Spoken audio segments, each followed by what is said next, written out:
Folks, welcome back to the iHealth channel, iHeartRadio. This is the H Factor with your host, Hurricane H. New day, an awesome topic, a topic that there is not enough, even though we've covered quite a few of, shows in the past. There's not enough discussion. There's not enough, and we cannot really live without having this discussion. It's a serious discussion that always needs to be had.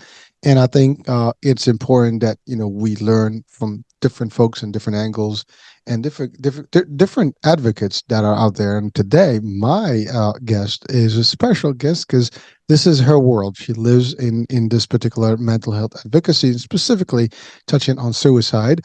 So with me, I have Lisa Sugarman, and she is an author, national columnist, syndicated columnist.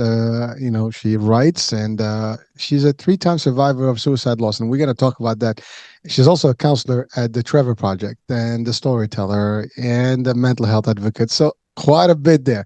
She has great stories to share with us, and definitely she's going to enlighten us about things when it comes to suicide and how to potentially have the tough discussion and even potentially prevent some of these things from happening to our loved ones and friends and even people we don't know. And hopefully we can make a difference through the discussion that we can have today. Lisa, welcome to the show.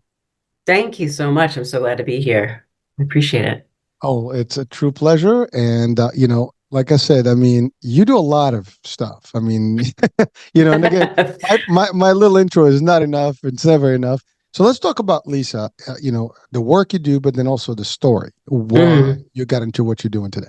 Yeah, of course. So, you said all the things that I spend a lot of my time advocating for mental health awareness and suicide prevention and suicide awareness, and just to change the dialogue on mental illness, to change the stigma around what it means to be mentally ill. And I wasn't always an advocate. I've been a content creator and a writer forever. I've written a bunch of parenting books. I was kind of in that space for a very long time as a parenting author, talking on all the the big parenting platforms about how to raise perfectly imperfect kids. And then my life had a bit of an upending when I found out that my father, who I lost when I was 10, had actually taken his own life. So I had to re-grieve that all over again. When my father passed away, the story I was given was that he had had a heart attack, and I never questioned it. And then 35 years later, I found out very much by accident that he had taken his life, and it gutted me. It just tore me apart. It changed the narrative that I lived with for my whole life. It put the whole concept of mental unwellness just right in front of me, and I couldn't avoid it. I couldn't sidestep it in any way, and I had no choice but to kind of start from scratch and re-grieve his death, and then just try to understand. I just really tried to absorb everything I could about mental illness and about depression and about suicide and kind of that mindset. And it just kind of started me on this path. And, little by little, I started sharing my story in little ways, and then little ways became big ways. And then I started to feel that need to keep doing more, and got involved with Trevor Project as a crisis counselor. So now I'm on the crisis lifelines, and I'm talking to people who are in the same mindset that my father was in, with the idea of hopefully, helping them make a different choice. So that's kind of where I am, and that's what I do. And so now everything that I put out into the world is kind of focused on mental health and wellness, and how to learn to be vulnerable and ask for help, and how to change the narrative. Well, that's a story that's very, I don't know how, I can't even find the words really to describe, because it's heavy. It's heavy. Yeah. You get a story that your dad passed, as most people, heart attack is very common, and, but then only to find out years later that was not the case. That's pretty boggling. That might have, literally, a difficult impact on anyone that's watching or listening right now, especially, you don't even know why. Maybe you do know now. Maybe they sheltered you from the truth at the time, not to give you any trauma or anything. I guess that probably the logical thing that comes to mind. Maybe it was the right thing, maybe it wasn't, and I'll defer to you to tell us more about how you feel about that. But Yeah. really, that is a big thing, and certainly living with that truth that was not true, and it was a lie technically. I mean, again, I don't want to Yeah. misstate, but really, like, I mean, some people say, well, we didn't tell you the truth, we just prevented you from knowing the truth. There's Mm. ways to turn around that discussion, but nevertheless, it is a difficult one, and it is a shocker. I'm not sure if you have kids. I mean, even just to tell your kids that, listen, your grandfather, this is, I mean, how you break that down to them. I mean, especially you do the parenting, and you Mm. have space. It is tough for just to get a handle on. And do you have siblings? I don't have any siblings. I was an only child, and my dad was my person. He was that center, that hub of my whole life. And I mean, I'm incredibly close with my mom. We have a beautiful relationship. We talk every day. We are each other's best friend. We've always been close. But before I was close with my mother in that way, it was always my dad. I was a tomboy when I was a kid. So my dad liked to race cars and he liked to climb mountains and he was active, and um, I did everything with him. So, I was his buddy and he was my buddy. And so when he was gone, it was just devastating in every way. And there were just so many different moving parts to the whole story. I mean, maybe not at that time when I was 10, but you know, since finding out the truth about his suicide and kind of like backtracking over everything. That's what you do, or that's what I did. You just kind of replay everything from the beginning the way that you knew it, and then everything just changes. Everything just kind of splinters off in a million different directions, and so many things that you knew to be true weren't true. And it's so hard to get your mind around, and because there are so many moving parts to it. I mean, I've known this truth now for 10 years. And my daughters, I have two grown daughters. One is 23 and my oldest is 26. And we didn't tell them right away because they were teens, like teen age at that time. And so I needed just some time and space to just kind of process, and really just kind of somehow get my mind around this new narrative. And so it took me a few years, and I was very much like one person in the privacy of my own home, and then someone entirely different when I was out in the world, because I had this thing that I was just trying to understand and trying to grapple with that I couldn't bring out into the rest of my life yet. I didn't know what to make of it. So I spent years like that, and then ultimately told our girls, because I felt like it was so important for them as they move through their life, just to know, like, we all have that DNA cocktail, right? That we live with. Some things are hardwired from that DNA piece. Some things are environmental, situational. Like, we've got all these different parts of us, and that mental health piece, that's hereditary. A lot of that can trickle down, and I wanted my girls to know, like, this is what's in your history, and these are things you might see or you might feel, and when you do, we need to talk about it. So it's definitely been a process, and it's one that I know I'm going to go through for the rest of my life, because it ebbs and flows, and it changes as it goes. Thank you. Now, I love what you said about this is something that will stay. I mean, there is a component that is in DNA, and Mm, not a lot of people know about that. Not a lot of people even would think that that's related or that could happen. I mean, this is mm, actually the first time I'm hearing it in from an advocate. That there is a risk, of even that being as a characteristic in your DNA. And we think about diabetes, we think about other things, but you never hear about, like, hey, you can be suicidal, and that can be also mhm, in your DNA. I mean, that's a whole different world right there that opens up, because if someone's watching and listening right now, like, oh my God, mhm, do I have any history in my family? Because maybe you don't even know. I mean, look, if nobody told you, eventually you would have known, and that could have been all along. So it is pretty risky business not to know. mm. And I Yeah. think what you do now, the work you do is so valuable, because you are bringing this to the surface, to people, and awareness. I mean, as you said, they just need to know. People need to know, Mhm. so they can at least be aware. And if you're aware, you can prevent. So you're ahead of the game. If you're not, it could be too late. So before we go any further, I'm not sure if you're able to share a little bit of what you discovered and what were some of the reasons potentially that got him to do so. And are you, in your work, do you kind of guide people to maybe prevent or avoid some of the things or the stresses that potentially, got him to get to that final decision? Yeah, first of all, I mean, and this is just a disclaimer for you. There's nothing that I won't talk about where this is concerned. So ask me anything because I'm super open about it. I mean, part of so much of what I do is encourage people to share all the parts, even the uncomfortable, difficult parts. So that's out Thank there you. just I so you know. appreciate it.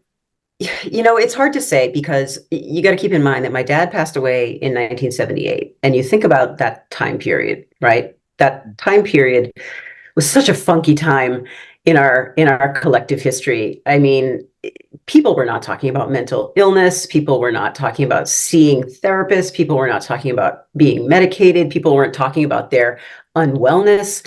So he was living in a time where there were certain societal expectations where you just kind of soldiered on and you kind of sucked it up. And my father was an incredibly sensitive and kind and beautiful man. He was never like the kind of guy that you would say would be like posturing, like try and be a tough guy. He wasn't like that at all.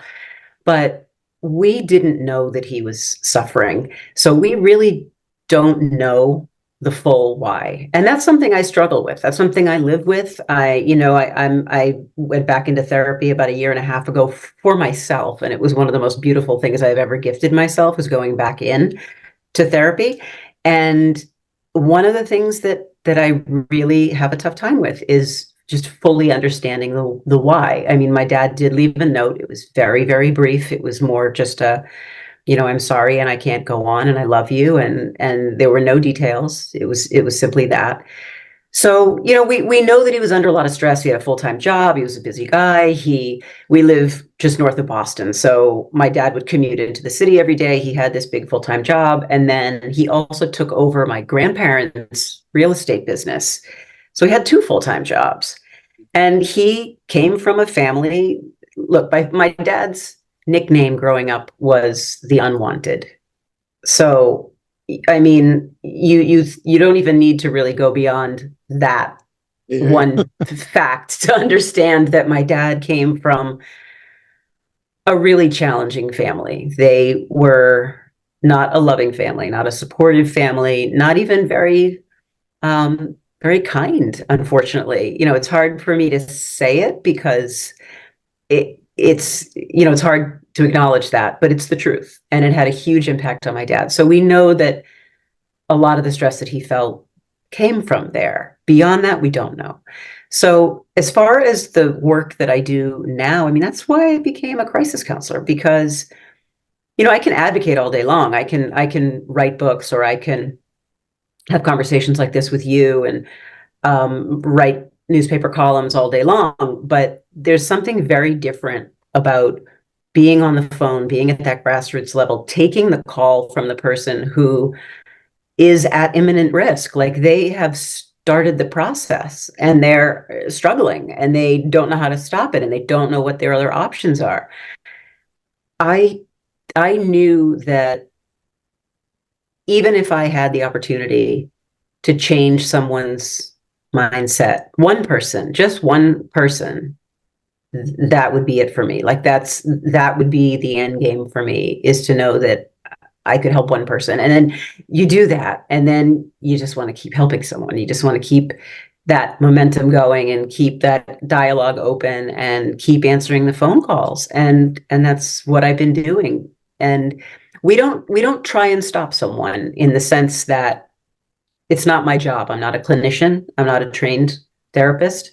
I'm a crisis counselor who's trained to hold space and trained to de-escalate someone and help someone come up with a safety plan or find someone resources.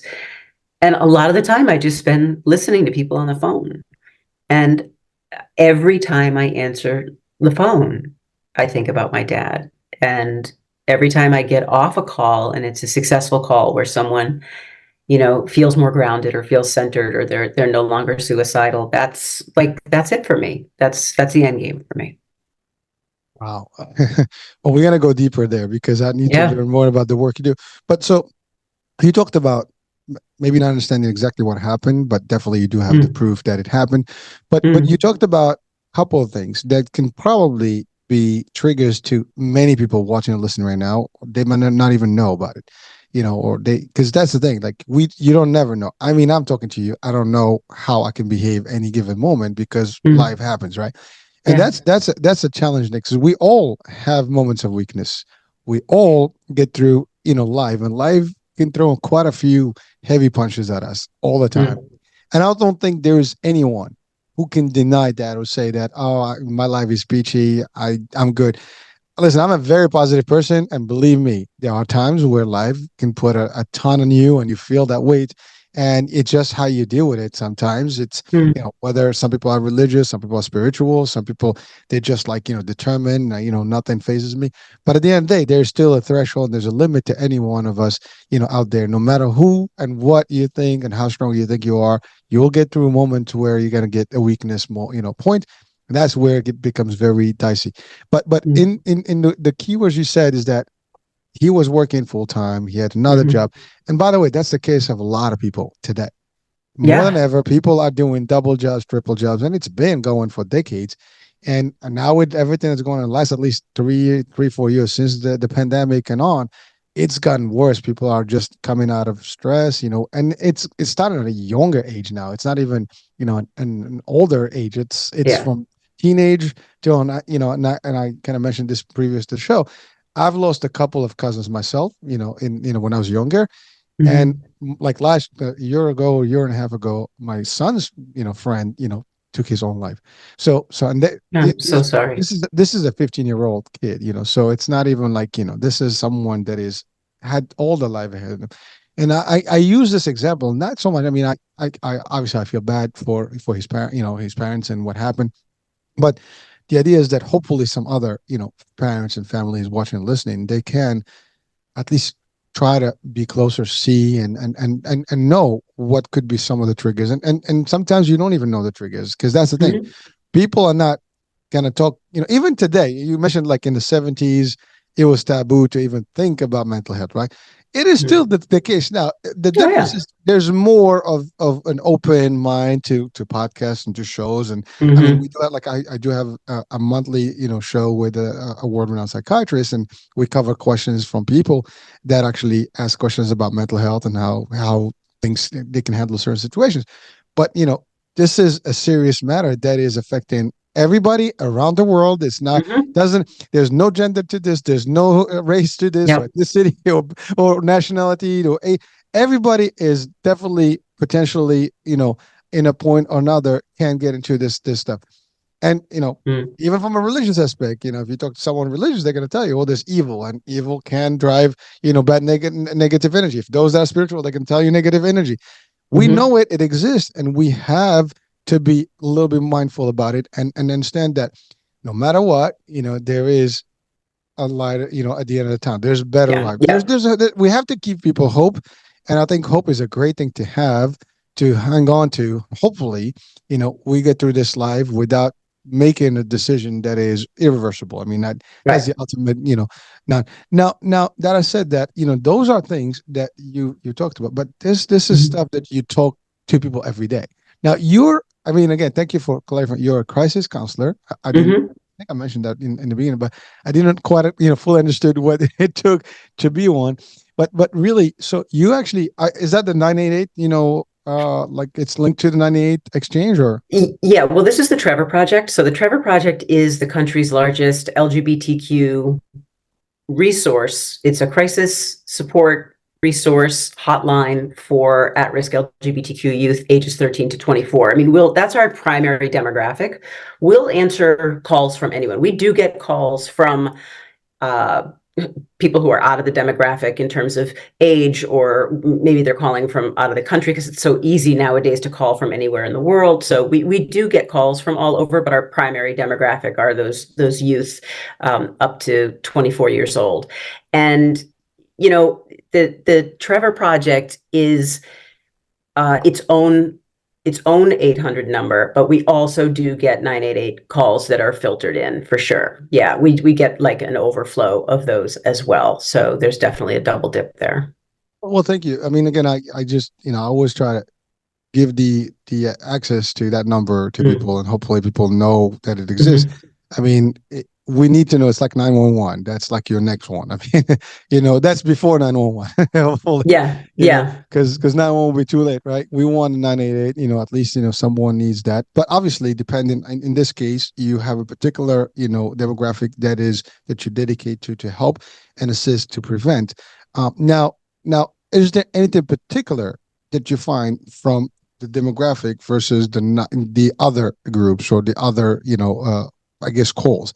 Is there, or are they all the same? I mean, in nature. Oh no, yeah.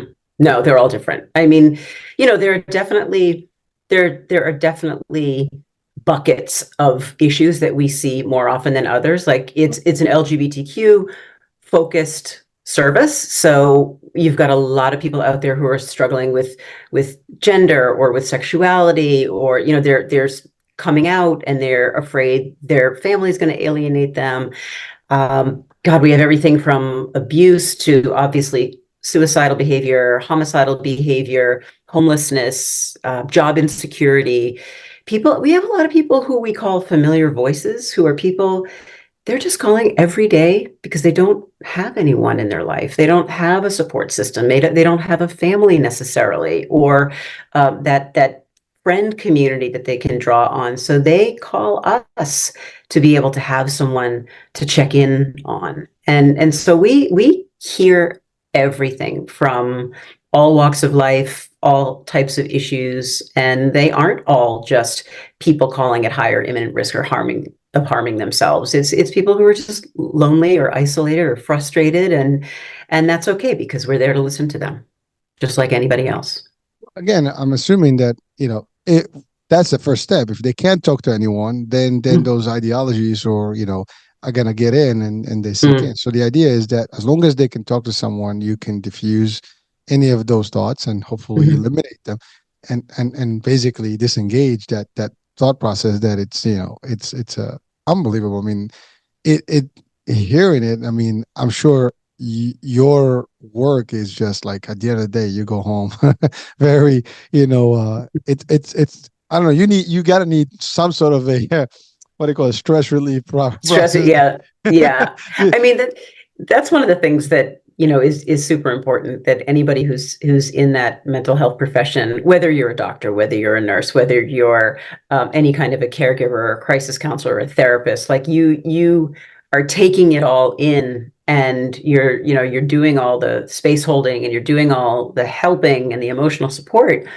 and it does definitely take a toll. So there's a big stress within our organization, is a big stress to make sure that or encouragement, I should say, for all of us to have our own self-care practice, and for all of us to be able to kind of detach. And because we don't have call centers anymore. The pandemic kind of did away with call centers where all the counselors were together in kind of like a bullpen environment, and people were talking and sharing, strategies and things like that while they were taking calls. It's not like that anymore. So everyone's doing all of this work at home. So there's no separation. So it's really especially important that we have the ability to kind of get up and move away from the space where we spend all this time, and have these self-care practices. I mean, like for me, I journal every day. I get up early. I meditate every single morning. I practice yoga. I run. I go to the gym. I have my own outlets, and it is so important because it can get really heavy, and you've got to have a way to purge that. Well, thank you, and actually, that's a great differentiator, because you're right. It is different if you're in a call center with a bunch of people doing the same work, and you can go to the break room and have a discussion and get it out of your system. Here, you're not gonna dial the next person. It's all on the queue, and everybody is separate, and you don't see anyone other than your immediate family. Which, to your point, I mean, you just get in all this bombardment of these things, and while you're trying to diffuse, you're still absorbing some of that energy, and that can be a heavy duty weight on yourself as well. But I love what you said, that you have your own system to deal with it, and yes, we do need to have those, whether it's your watching movie, running, punching a bag, going to the gym, do something, of course, nothing addictive or bad. We do Right, not right. recommend any of, like, some people can go, get, nice little, bottle of booze, and then they that Yeah. waste away. We don't want that. We want something constructive and positive, of course. But so I have a question, Hmm. I don't know if it's a technical or not, but do you find that there is, I don't know if you look at statistics, is there Hmm. any difference in terms of rates of potential suicide from LGBTQ? Thank you. Um, Yeah. the rates in terms of teens, of Suicide rate. non-LGBTQ teens. Yeah. Yeah. You know what? Honestly, I wouldn't want to speak to those statistics because I'm not sure enough of them to know. What I do know, two things that I can share. The first thing is, and this doesn't really relate specifically to the LGBTQ community. It's more just like kind of within the dynamic of, just the human population, or especially in this country, the most at-risk population, people we tend to hear from the most, who are the most suicidal, are like 50-something-year-old men. That's one of the highest populations of at-risk callers that we have. So it's I don't know if that's I'm in surprising that or not. category. Yeah. I don't know That's if my that's age group. surprising. Yeah, it's a tough demographic. It's really, really hard. And for obvious reasons, you can imagine, especially in this world that we're living in right now, it's, people are struggling with a lot of job insecurity and food insecurity, and home insecurity, and unfortunately, there are a lot of guys out there who have the weight of the world on them, and they can't handle it as well, unfortunately. So we do a lot of call taking for that population. But there's kind of a flip side statistic to that, in terms of, and this is an LGBTQ related statistic, specific from Trevor Project. Did you know that if someone is calling, if a youth in crisis is calling our lifeline, and one of us answers the phone and talks to that youth, that one person, one of us, is going to reduce the risk of that teen taking their life by 40%. Just one person.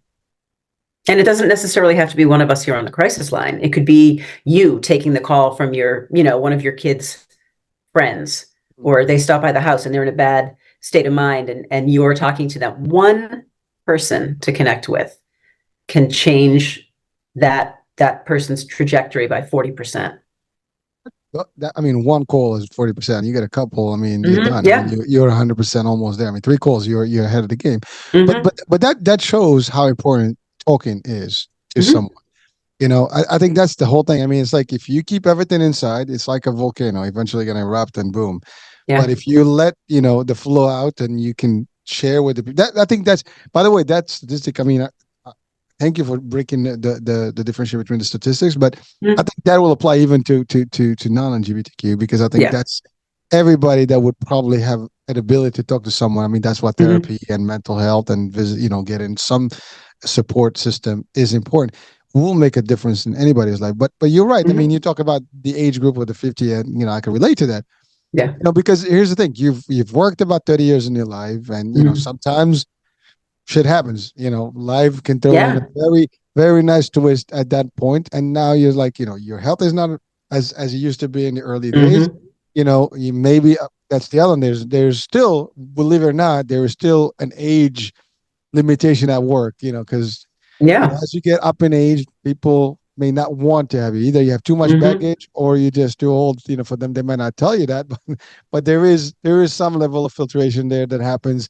When they look at your resume, oh, you got 30 years of experience. I'll try to get someone who's going to get paid less, and stuff. Believe me, those are real, folks. Oh, Whether you yeah. or not, it's as real as it sounds. We can sugarcoat it with all the EEOCs and all the stuff. That's great Mhm. if you can get through, but you can document that. But there is a lot of that stuff that happens. So you're right. There are people at this point. They probably have kids in college.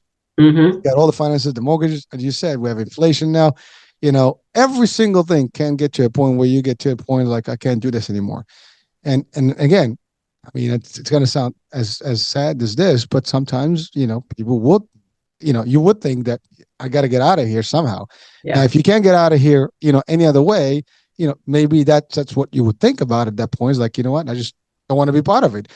And that's actually not something we want to hear or we want to get to. And frankly, I love what you said about that. One call can reduce that, Mm-hmm. thought to 40%. A couple of calls, a follow-up calls can almost, eliminate that. The more you talk about this stuff, the more you get it out of the system. I think you're talking about men, we have that macho concept. I mean, I I can know. relate to it. It's always very difficult to have a man cry or say this. I'm not saying that's general, but I think, it's I guess the DNA. It's just part of, you talk about DNA. It's just Mm-hmm. that male testosterone kick in, that will drive some of that, and it's very difficult. You're not going to find a lot of folks, who will actually talk or want to talk or show vulnerability, or like I am. That's the key. That's the word right there, is Yeah, I mean, vulnerability. listen, I could talk to you. And it's very difficult.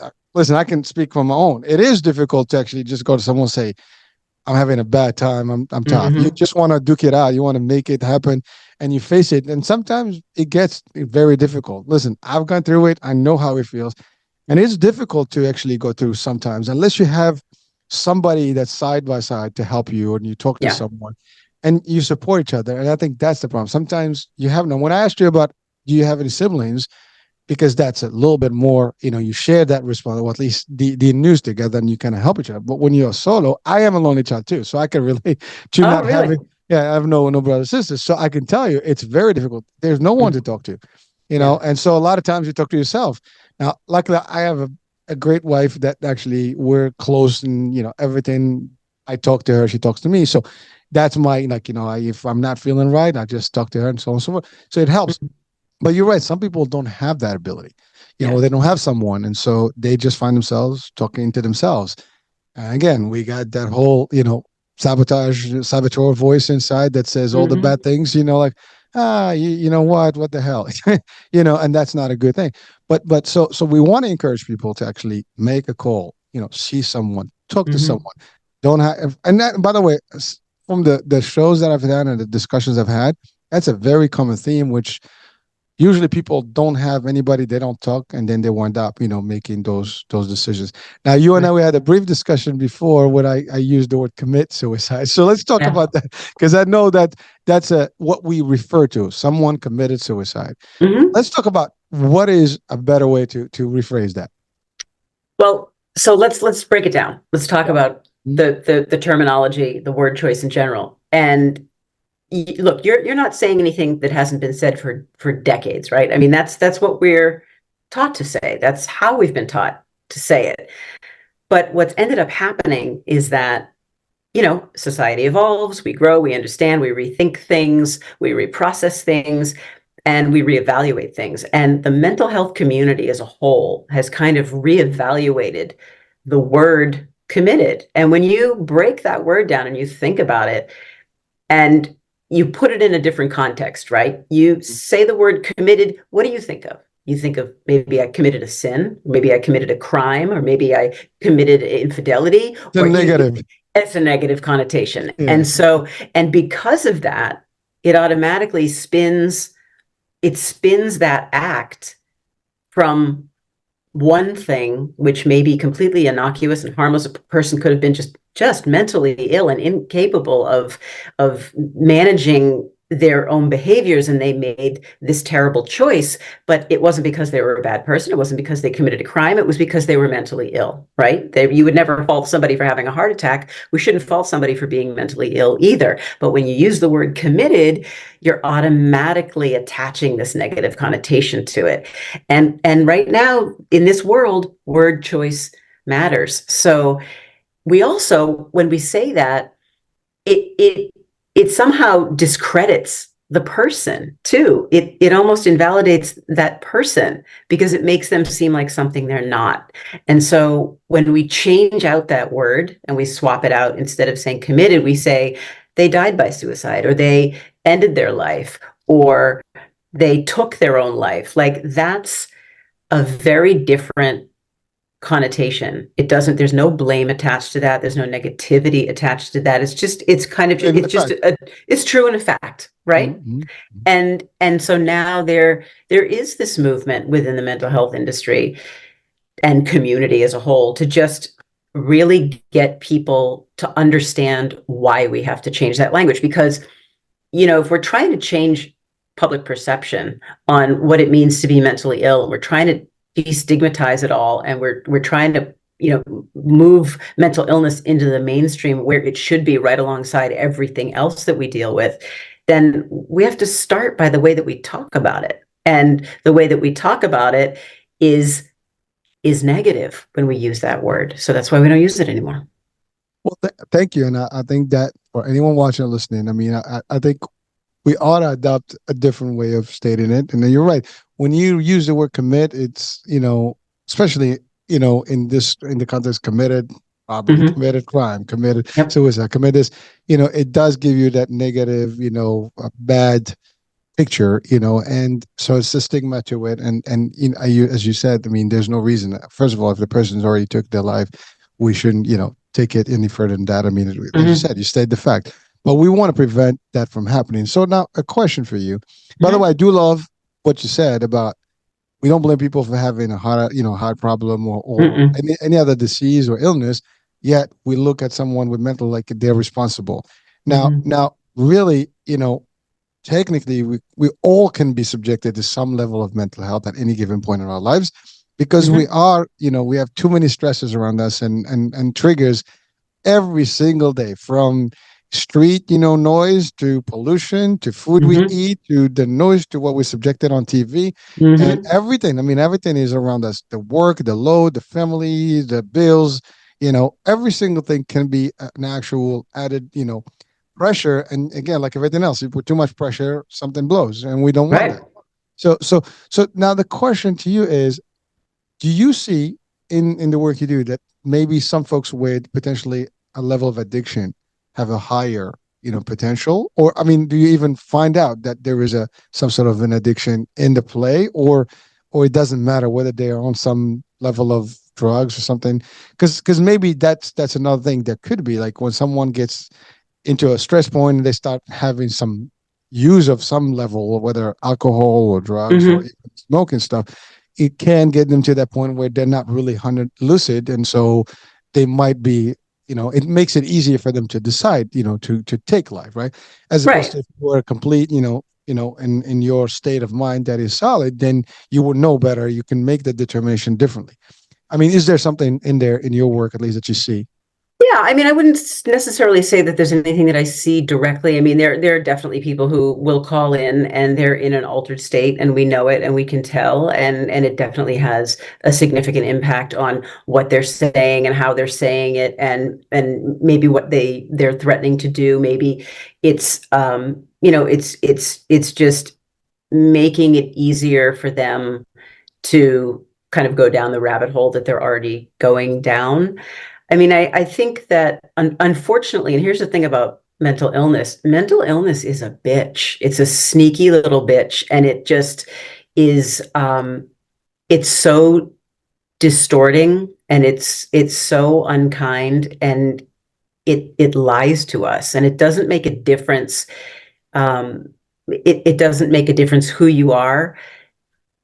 Yes, of course, somebody who is is maybe drunk, or maybe someone who's high, is going to be more susceptible to those those influences of their mental illness.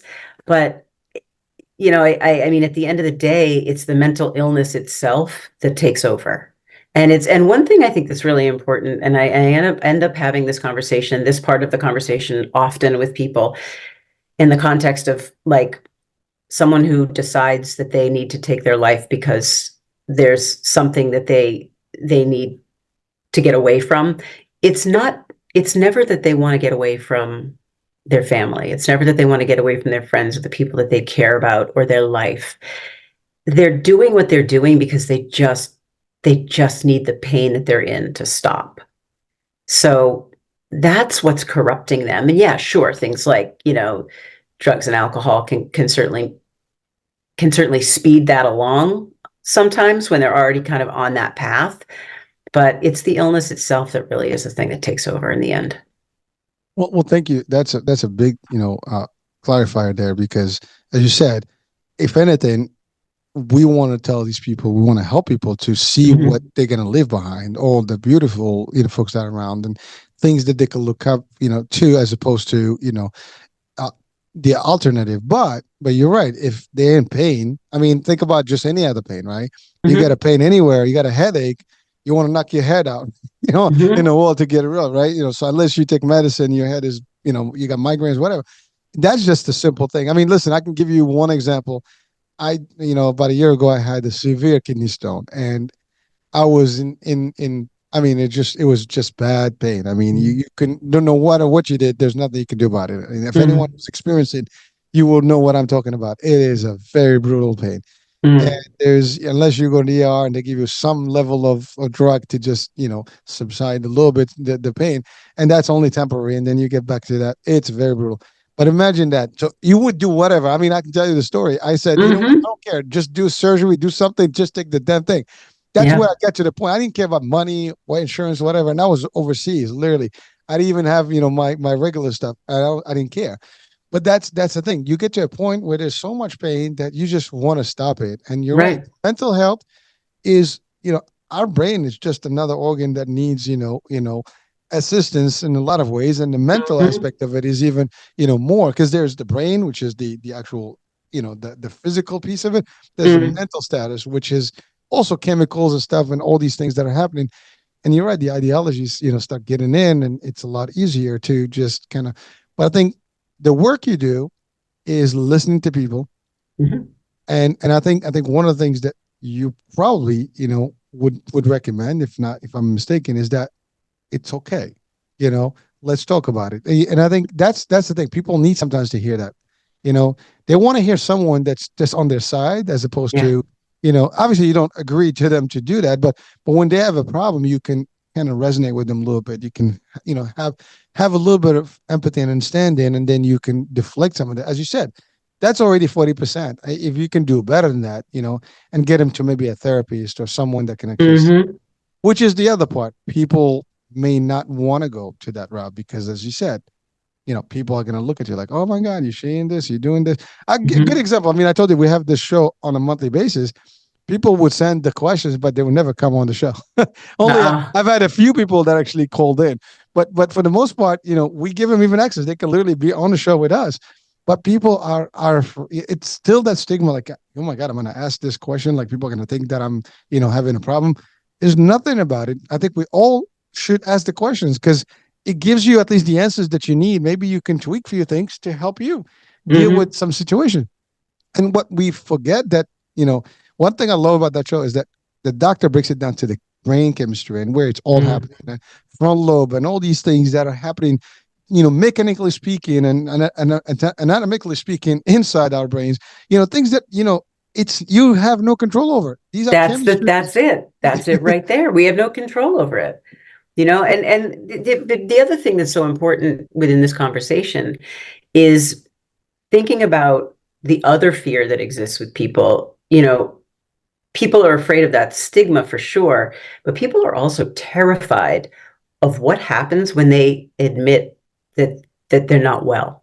Like, what happens if I call the 988 line, or if I call the Trevor Project, or I text the crisis text line? Like, is a cop car going to come bash down my door? Am I going to be hauled out to a hospital? Am I going to be detained? I mean, people are terrified about what that is going to bring on after they acknowledge the fact that they're not okay. And that's a huge misconception, that there's, some chain reaction that happens and, you're going to end up being hauled away. That's not the case. People, I mean, obviously at times, there are interventions that, for the sake of that person's safety and well-being, we have to do when we get people involved. But 99% of the time, what someone's doing when they call us is they're just talking. They're just talking. They can say as much or as little as they want. what they share is entirely up to them, and what they're going to get in return is just the validation that we get it. You're hurting, and it makes sense why you're hurting, because these things are happening to you, or these things are the things that you're feeling. So I think the more often that we can remind people that calling that lifeline is one of the greatest gifts that you can give yourself. And B, when you call and you talk to someone, whether it's on a lifeline, or you call a friend, or you reach out to someone you can trust, that shows you inevitably that you're not alone. That's what all of this talking that like you and I are doing, and you and other people are doing, and I'm doing with other people, like what we're doing is reminding people that like we're all in it together. We're all dealing with shit, whatever that shit might be. And we are stronger when we're honoring that, and we're owning that, and we're sharing it with each other. Because if you look at, if I don't know what's going on in your head, I can't possibly help you. Look, no one knew my father was struggling. He was so good at keeping it hidden that we had no idea. And my parents had the most beautiful marriage, the most beautiful relationship. I woke up every morning as a child to the sounds of my mom and dad laughing and drinking coffee in the kitchen every morning I can ever remember. He was a happy, beautiful man. And on the inside, he was completely broken. And I often wonder, I can't help but wonder, like if he had really had someone to talk to, a lifeline like this, or a therapist to really get into it with, would it have changed the outcome? I don't know, maybe, but I just know that now we do have these resources in place, and the lines of communication are open with people, and you and I are having these conversations, and so are millions of people around the world, and we have to keep having them so that we create a safe space where it's okay to not be okay. Thank you. That's a key one. It's okay not to be okay. Mm-hmm. It's all right. Just speak about it. But Mm-hmm. you touched on something that as much as it's not the reality, it is the perception. Meaning that people think that by calling on being registered into one of those logs, that now it's a history that you have mental health, and therefore now it will be with you for life, wherever you go. If they, a good example, again, we're in the states, Second Amendment, right? So if someone in the state of Texas wants to get a firearm license, right, they would Mm-hmm. have to go through, the state, database. Is this going to affect it? Now, obviously, if someone is having a mental, concern, that may be preventing him from doing something to get a firearm. That's an extreme example. But the fact is, people are trying to potentially cover that because they don't want anything to be affected by Mm-hmm. by things that they might lose as a privilege because of their status of being registered as such. Now, the other thing is the movies have not helped us, in this world, because every single movie that you think of, about mental health winds Mm-hmm. up in a room with pads and a lock, Yeah. and people beat you down, and the doctors don't accept your statement, and they believe that you're not in a good state, and they're not taking your word for it. So people are already subjected to that level of like understanding, although it may not be the real, but that's what we've been seeing all along. So Mm-hmm. therefore now all we know is that. And so I don't trust, Lisa is going to tell me, no, this is not going to happen. I don't know Lisa, right? That's a problem. So let's can you expand on that? And what assurances, if any, are there for people to actually get comfy that it's okay? This is, there's a degree. I mean, obviously, if you get, admitted to a psych, ward, whatever, for whatever Mm-hmm. measures. And by the way, those are extreme measures for someone who may not be treatable outside. Like, there's Mm-hmm. outpatient, there's inpatient, like everything else. Right. Right. But is there a limit that we can share with people? Like, listen, if you are just at this level, you just have a conversation, this is confidential. It's not gonna, go beyond this. So at least people would feel at ease, because I think that's a problem. Yeah. Yeah. Everything. Now, I obviously can only speak for the Trevor Project because that's the lifeline that I work with. And what I can tell you is that, number one, we are all of us who are taking calls, who are crisis counselors, we are in a completely isolated space. We have to, have to be. It is a mandatory requirement. We have got to be in a room alone. There is no one else there. There is no one else listening to the phone call. Calls are confidential.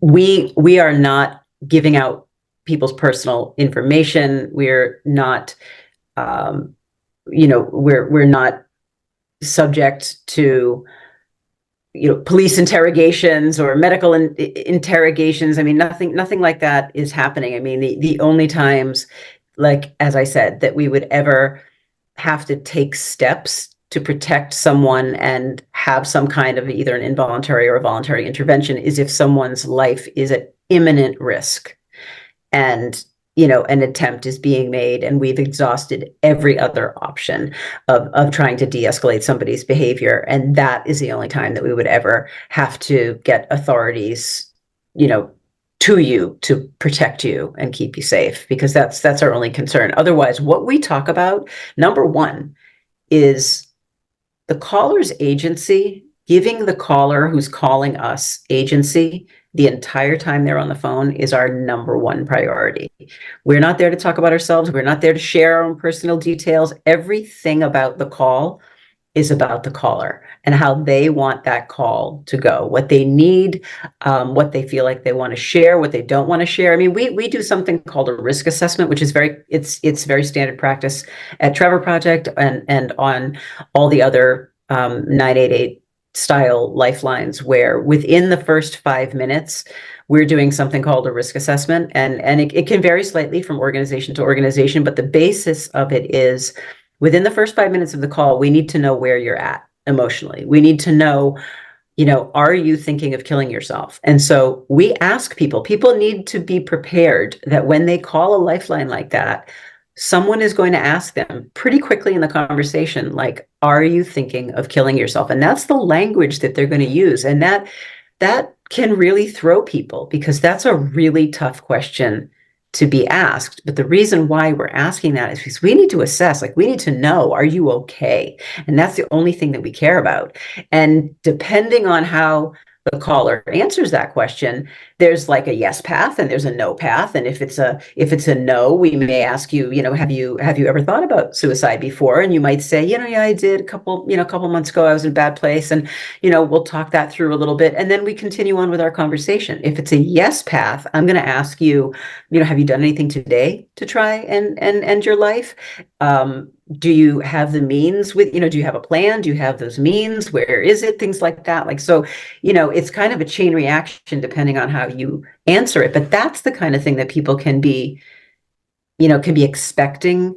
And it's standard practice. It's not just happening to you. It's happening to every single person. When we get a third party caller, which is somebody, like if you were calling on behalf of a friend who was struggling and your friend couldn't call and you were worried about that friend and you called the Trevor Project, you're called a third party caller because you're not the person in crisis. I'm going to do a risk assessment on you.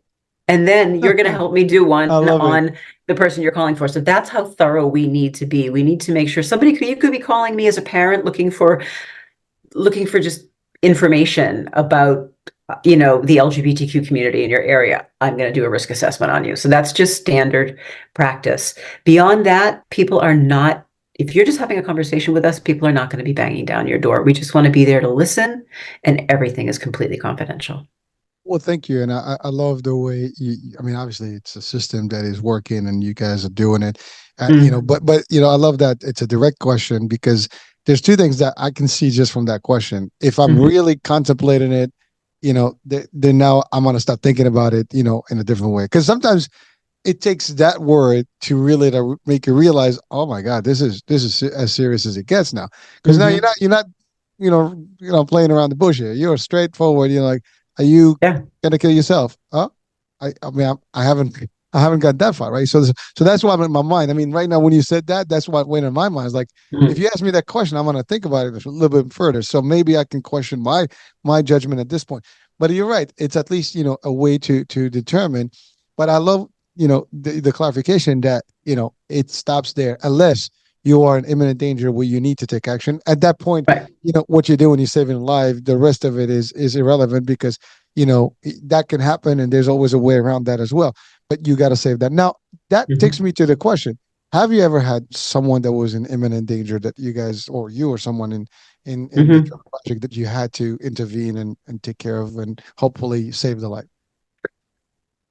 I myself personally, now I've been on the Lifeline for over a year and a half now, and I have had many imminent risk and or high risk calls. In fact, my very first day, my very first call after I had gone through, the months and months of training and all of the practice calls, and I was on the Lifeline for the very first time. The very first call I picked up was an imminent risk call. It was an in-process suicide attempt. And 3 hours later, because we're on that call from the time we answer the phone until that person is safe and has a plan and they're going to do a callback and we know that that person is secure.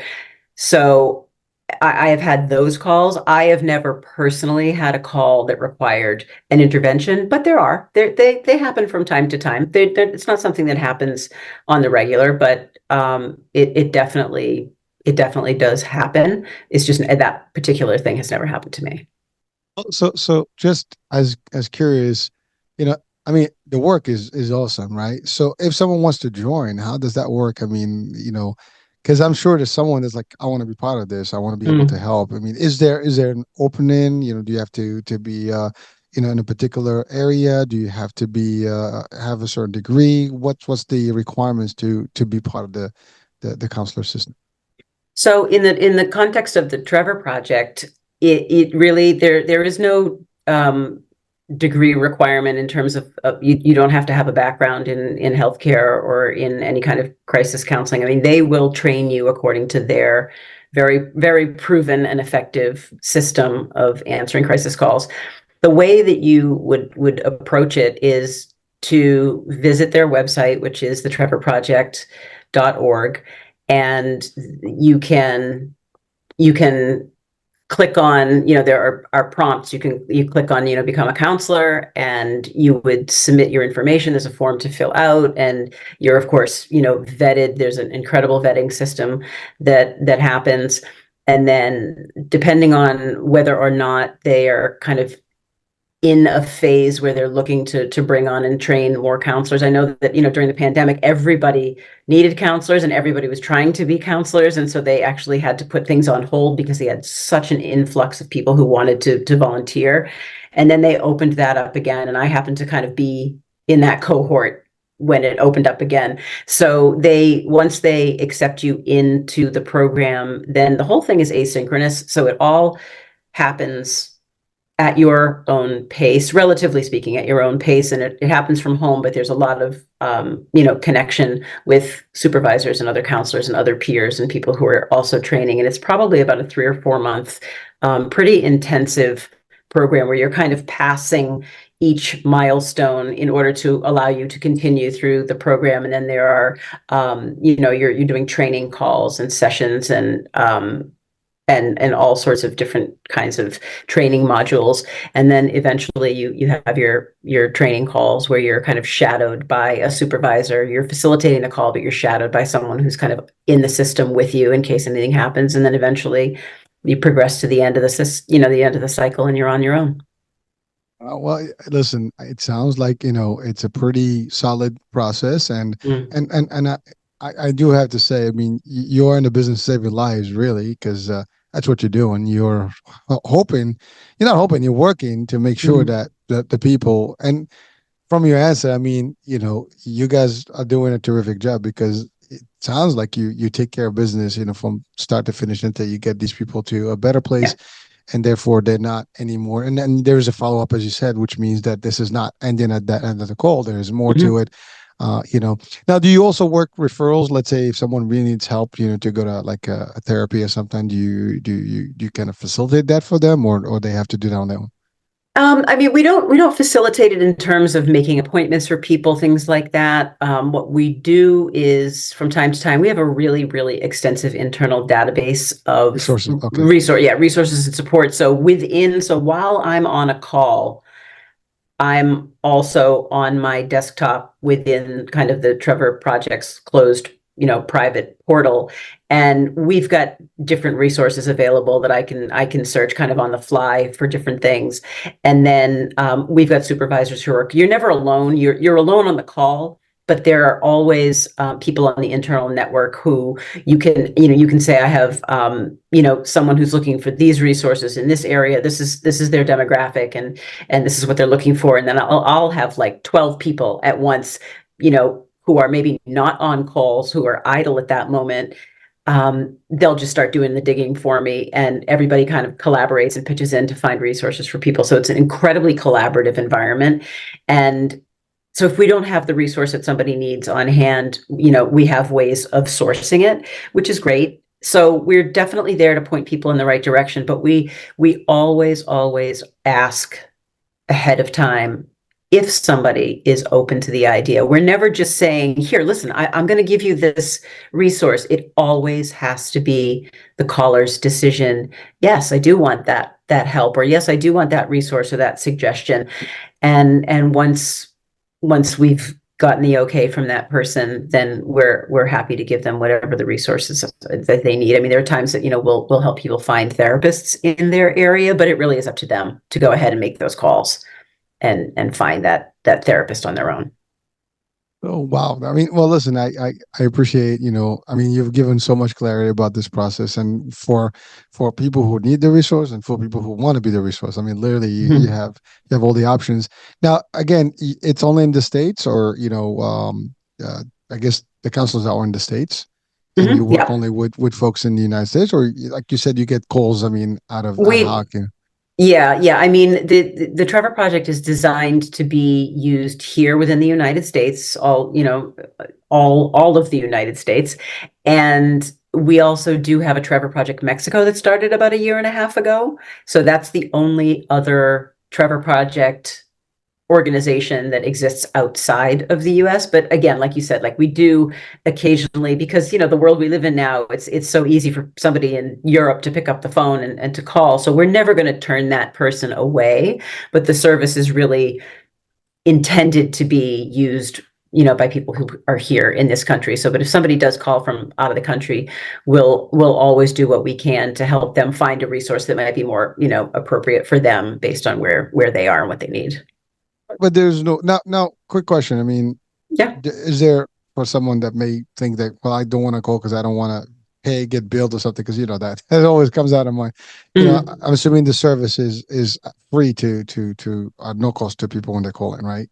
Absolutely no cost whatsoever. You could be on the phone with someone for whatever the reason, for any length of time, as long as that call needs to happen. And there is absolutely no charge at any point. It's completely free. And we're there and available and answering calls 365 days a year, 24/7.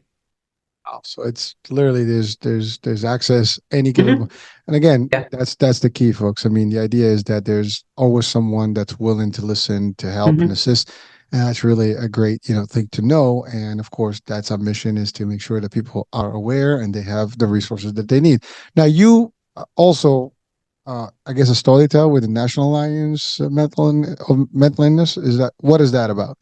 So, the National Alliance on Mental Illness is a grassroots organization that does a lot of the same types of things that a lot of these other mental health organizations do. They create programs and services and trainings to help people navigate different aspects of their mental health and well-being. And NAMI, it's called NAMI, and they have offices all around the country. And one of the programs that they offer is called the Storyteller program. And it's not just for people who are survivors of suicide loss like me. It could be someone who is a caregiver, maybe for someone who is dealing with mental illness, or someone who lost someone as a result of mental illness.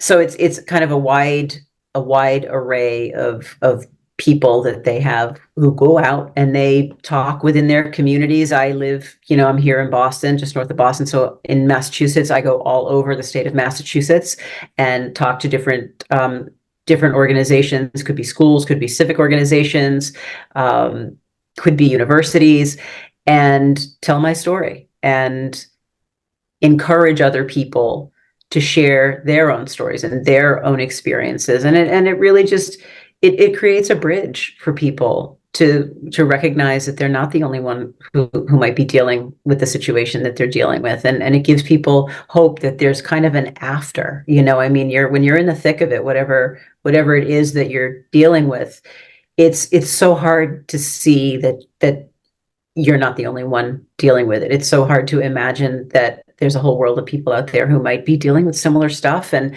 And maybe I can share some part of my story that resonates with somebody else who's at an earlier point in their grief or their loss or their journey, and maybe it helps them. So that's the whole point behind the Storyteller program, and I've been doing that with them since last year, and it's a great program. And that's also free as well. So any organization who may want to bring a NAMI storyteller to their community can just call the National Alliance on Mental Illness and set that up, and that's free of charge. Well, thank you. So now we're coming to the end of the show. So I know you have a few books and you also have a website. Mm-hmm. So people can reach out to you through the website to get assistance or to be participating. How does that work? And what would they expect? So my website has really become, by design, it's become kind of a hub, kind of a destination for mental health resources and support. It's not just specific to suicide and that kind of grief and loss, but it's just a generalized grief, loss, mental illness, mental wellness. One of the things that I've done a lot of work on in the past 6 months is the mental health resources page that I have built into this site. I wanted to make a list that was as comprehensive as it could possibly be. I mean, no list is perfect. No list has everything on it, but I really was striving to create a really inclusive and comprehensive list for kind of the more robust communities out there in the world, like the Asian community and the Latinx community and the BIPOC community and the LGBTQ community and the elderly community and the veteran community. And I wanted to source as many of the top resources within those communities specific to that group. So I've got 16 different subject headings, and online mental health resources, mindfulness resources. And it's really designed to be a place where people can just go and pretty quickly find exactly what they need without having to think about it. Because when you're in crisis or you're dealing with someone who's in crisis, last thing in the world you want to do is worry about, where am I going to get the resources that I need, and how can I trust these resources, and how do I get to them? So the whole design is to put things in front of people in a way that they can get exactly what they need with one click. So that's on there too. And my books are on there too. And I've got a YouTube series, the Suicide Survivor series, that's on my website too. So everything's there all in one place at lisasugarman.com. I'm looking at the site. It's pretty cool. And I see the pictures of you and your dad. And yeah. I mean, it's amazing. Like, you would never tell, I mean, from seeing the picture that someone will, it's amazing. Like, you can never tell. So folks out there, you don't, it's what it is. But, when you look at someone, know that they might be going through some grief themselves, and always be on the lookout to help for someone, because you never know who is suffering. And I love what you mentioned something earlier that's important, that, if someone knows of someone that may have a difficulty, or they think they may be suicidal, I think they can reach out themselves and try to get some intervention to help their friends or whoever it is. So that's another level of resource that I think we should make sure that people are clear about, that if you don't your friends, whoever that you think may be in that level of thinking, he might be not able to do it themselves because they don't want to do it, but maybe you could be that help that gets them the resource and help, and I think that's another thing to worth mentioning and focusing on here. No, absolutely. And one of the things that I think is the most important thing that we can pass along to people is reminding people that one of the best tools that you can have in your pocket, just always have it in your pocket, is that 988 crisis lifeline. Because whether you're the one struggling, or someone who's struggling, or you've got questions or issues, or you're just not feeling right, that's the number to call to get yourself the help that you need, or get your person the help that they need. And it's a place where you're going to get validated. It's non-judgmental, and you're going to get someone on the other end of the line who's going to be willing to sit and to listen as long as you need to talk. Lisa, I mean, I know I mentioned something about the cost and stuff, but I believe a lot of resources out there are available for free and no cost to people. So, because that's the other thing, like, because if you're going to go to a therapist, that might cost you. You may not have the insurance. Maybe insurance does not cover a certain particular provider. And again, that's my world. My background is insurance, so I'm always, that's important to me in terms of discussion. But I know there's quite a bit of resources out there that you could access without having to worry about, the out-of-pocket costs and whatever it is. So there's always help out there, and depends on the circumstances. But usually there is someone, and you said 988 is for everyone. It doesn't matter for everyone. Yep. So. Yep. And again, like the Trevor Project, 988, and also the crisis text line. If someone is maybe not feeling like they want to have a voice-to-voice phone call with someone, they can go ahead and text the crisis text line, and they can have that conversation over text if it's safer and more comfortable for them. And so all of these organizations, like Trevor 988 crisis text line, NAMI also has their own lifeline number. All of these numbers are free of charge. So, technical question. I know all call centers, technically have a TTY line. I mean, I'm assuming you have the same, and so there's ability for people that can communicate through it. So just again, mental health doesn't just affect, it affects everybody. So you might not be able to speak it, but you can at least, communicate some way, right? So it's an important, piece to know that. I mean, there's always a way to communicate with someone to assist. So, because I know that that's a big thing in the call centers, because not everybody can, pick out the phone and call. So these CTY exchanges can make it. I know there's 711, I think 711 is the exchange for that. So, but there's different, companies have their own TTY hotlines as well. So, yeah. All right. Go ahead, Lisa. Sorry. No, I was just going to say that we have them too, and we actually have translators as well. So we definitely have as many of the resources as we can possibly have to enable everybody to have the conversation that they need to have. Thank you for that, because that's a big thing. I mean, we're talking about the U.S. and we do have, a lot of, immigrant, ethnic, background, so on and so forth, and languages that are spoken. And so some folks may need assistance in the language of their, I guess their native tongue. And I'm not sure if you use the AT&T hotline or whatever language line, but as long as you have the access to all the core languages, I guess that's another thing. That's always good to hear, that there is the right resource for everyone, so everybody can be heard and helped. And that's, I think that's a big deal, in any type of intervention or assistance that people are providing out there. So thank you for sharing that. That's a big piece too. Yeah, absolutely. All right. Well, Lisa, I know we've exceeded our hour here, but it was just a great discussion, and definitely a good resource as a show today. Your link is definitely going to be a resource for a lot of people, and the idea is that now they know that something else is available to call, and hopefully to talk to someone to help and prevent an outcome that doesn't have to be there, right? Yeah. So let's hope that we can save lives. One life at a time makes a difference, right? And that's right. Yeah, that's all we can do. And so anything you want to close our show with today, and advice you want to give to our folks out, listening today? I honestly would just say the same thing. I feel like I say every time I get the chance, is just let yourself be vulnerable, because if people don't know what's going on the inside, people on the outside can't do anything to help. So share what's going on, be open, be vulnerable, and let people in, because once we do that, that's how we find the hope and the help that we need. That's powerful, and it starts with that, right? You got to open. People are not going to read you unless you share. And yeah, I mean, it's okay to be weak at that time, because we are weak by default. As humans, we're not that strong. We're not that rigid. We are soft, no matter what how strong you think you are. We are, and we do need the help, and we're not here alone. So I think that's the biggest message that you can give to someone. So thank you for that. Yeah, of course. All right. Well, that's it, folks. We're coming to the end of the show. Lisa, thank you so much for being with us. And, I had a great time. We've shared quite a bit. Thank you for sharing your story and the work you do, and definitely bringing another resource to our audiences. So thank you so much. Oh, it was my pleasure. Thanks for having me. Pleasure as well.